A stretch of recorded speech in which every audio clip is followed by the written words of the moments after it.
একেবারে ভিডিও দেখা লিখবি সব। বোতল, তুই কি রাজা আর বান্দরের একটা গল্প জানিস?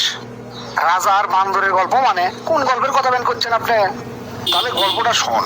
এক দেশে এক রাজা আসলো, আর ওই রাজার একটা পোষা বান্দর আসলো।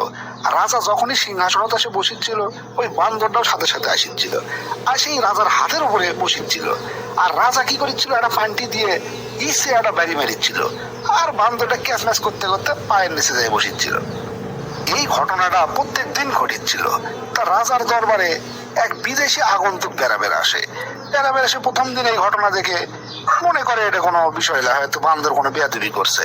পরের দিন দেখে একই ঘটনা, তারপরের দিন একই ঘটনা, মানে প্রতিদিনই ওই রাজা বান্দরে কাটা করে বাড়ি মারে, আর বান্দরের হাতের উপরে থেকে পাওয়ার চেয়ে বসে। 10-12 দিন পরে ওই বিদেশি আগন্তুক মনের কৌতূহল আর মিটে বের বেরিচ্ছে না।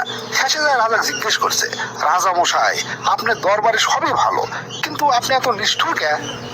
তখন তার রাজা করছে, নিষ্ঠুর মানে কি করছেন আপনি? আমি নিষ্ঠুর হমকে? তখন সে আগন্তুক করছে, এই যে নিরীহ একটা বান্দরও আপনি প্রত্যেক দিন ধরে মারেন, এটা কি ঠিক? এটা তো পশুর প্রতি অবিচার করা, অত্যাচার করা। তখন রাজা সে আগন্তুক করছে, ঠিক আছে, কাল থেকে এই বান্দরকে আমি মারবো না, দেখেন তারপরে কি ঘটে। হ্যাঁ, পরের দিন রাজা আসছে, বান্দরও আসছে, বান্দর রাজার হাতের উপরে বসে আছে, রাজা আর মারেনি। সেদিন বান্দরও আর নামেনি, ওই হাতের উপরেই বসেছিল। পরের দিন আবার রাজা আসছে, বান্দরও আসছে, বান্দর আসে রাজার হাতের উপর বসে আছে, সেদিনও মারেনি।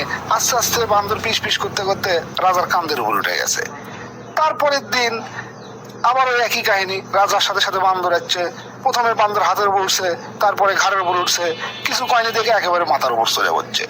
তখন ওই প্যান্টি নিয়ে দিয়েছে বান্দরক বাড়ি, আবার কেমন করতে করতে পায়ের উঠে দিয়ে বসছে। এরপর রাজা আগন্তুক করছে, এবার বুঝলেন এই বান্দরক প্রতিদিনই কৃষক আমি মারি, এই বান্দরক যদি আমি না মারি 3 দিনের মধ্যে দেখেন মাথা তুলে বসে আছে। গল্পটা তো খুবই ইন্টারেস্টিং। রাজা তো ঠিক কামই করছে, ওই বান্দরক আসলে বান্দরের জায়গা দিয়ে লিখবে, এই জন্য মারা ঠিক আছে। কিন্তু এই গল্পের সাথে পিনাকি, ইলিয়াস এর ভিডিও দেখার কি সম্পর্ক, সেটাই তো আমি বুঝলাম না। সম্পর্ক আছে রে পাগলা, সম্পর্ক আছে।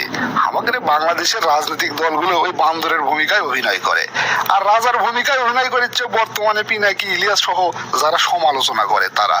এরা সমালোচনা করে বলেই এখনো রাজনৈতিক দলগুলো মোটামুটি লাইনে আছে। এরকম সমালোচক যদি না থাকলে হয়নি, তাহলে কতদিন যে আমাদের জনগণের মাথার উপরে উঠে আমাদের উপরে ব্যান্ড বাজালো হয়নি, টেরি পারু না হয়নি। এই জন্যে এই লোকের দরকার আছে, এর ভিডিও দেখার দরকার আছে, বুঝছো?